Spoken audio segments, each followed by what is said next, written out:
What we have to understand is that nobody wrote the New Testament. The New Testament is an assembled library, small library of documents. They had to make a major discussion of, are we going to have the Hebrew Scriptures in their Greek rendition in our Bible? Will the Bible start with Matthew? Will the Bible start with Matthew? Or will the Bible start with Genesis? Many highly popular writings were excluded, some of which were even more popular than the books that were accepted. What is straight thinking and proper thinking? And that discussion is not just theological, it's social, it's political, and the answer to those questions is determined by a vote. What are the right books to read, and what books should not pass before the eyes of the faithful? What books should be forbidden for their reading?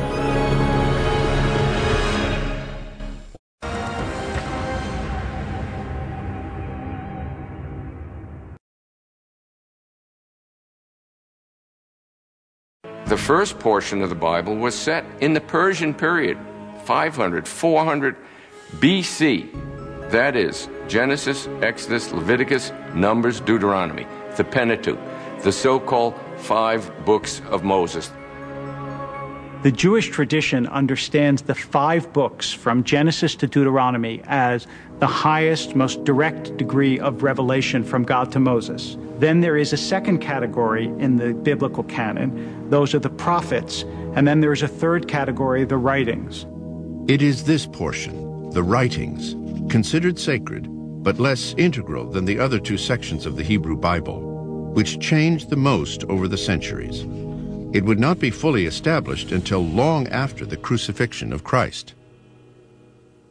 It's strange for us to imagine, but there were probably not alternative Bibles, but Bibles that had alternative books that were considered sacred.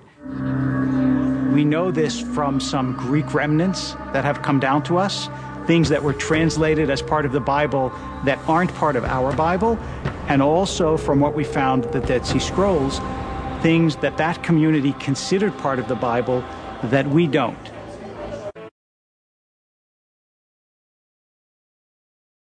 We have evidence that early Christians lined up with some of Jesus' followers, about as far back as you can go.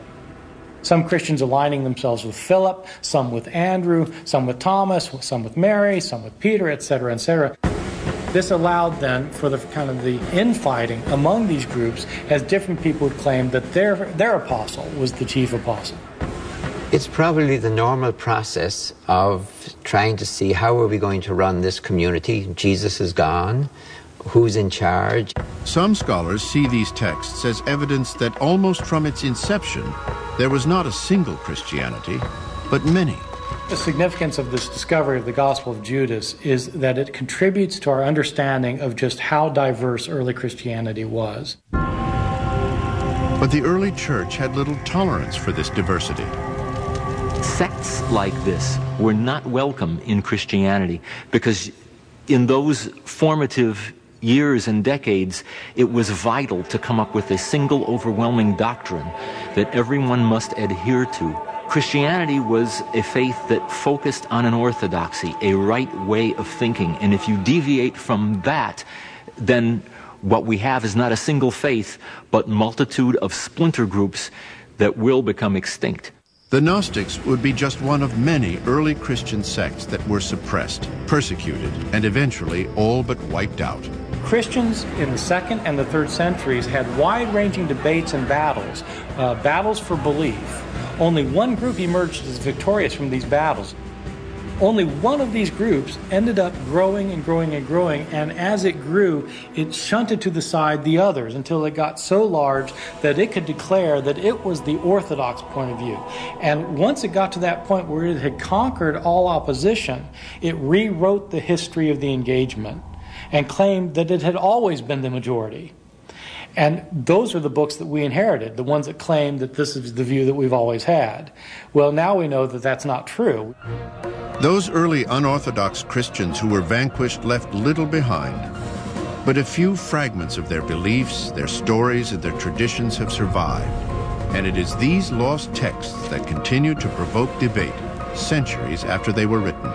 It's the struggle between those that want to argue for the rule of faith and apostolic tradition, and for those that want to argue for a diverse notion of what Christianity is in the plural.